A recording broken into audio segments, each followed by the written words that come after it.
bilang, saya sebagai anggota dewan, ya kan saya kan punya hak juga untuk buat acara di rumah, iya kan? Rakyat juga bisa ketemu sama saya. Kalau di hotel kan kesannya mungkin agak lebih gimana gitu ya. Irwansyah di Kepulauan Riau menjadi sorotan publik lantaran memasang tenda hajatan pada 2 lajur jalan utama. Aksi pemasangan tenda itu kemudian mendapatkan komplain dari warga hingga menjadi viral di media sosial pada Jumat 1 September 2023. Pada video yang diunggah di akun TikTok @batambergerak.id, warga memprotes tenda berukuran besar yang mengganggu lalu lintas. Akun tersebut mengunggah video kondisi jalanan yang dipasang tenda dan penuh karangan bunga yang berjajar di tepian jalan.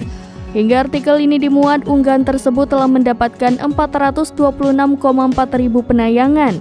Mengutip Tribun Batam.id, pernikahan itu akan digelar pada Sabtu 2 September 2023 di Jalan Tiban 1 Sekupang, Batam.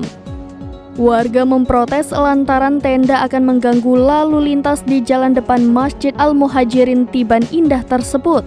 Menanggapi viralnya aksi pemasangan tenda pernikahan putrinya, Irwansyah pun mengaku tak mendengar keluhan dari warga sekitar. Ia menyampaikan tak ada penutupan jalan melainkan hanya ada pengalihan lalu lintas lantaran jalan akan digunakan pihaknya untuk kelangsungan acara pernikahan sang anak.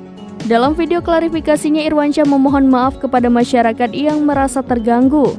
Menurutnya, pengalihan arus itu tidak akan menjadi masalah sebab dilakukan di hari libur hingga arus lalu lintas tidak begitu sibuk.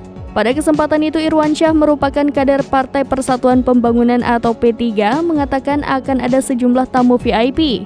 Selain para elit P3, Irwansyah mengatakan juga akan mengundang Menparekraf Sandiaga Uno.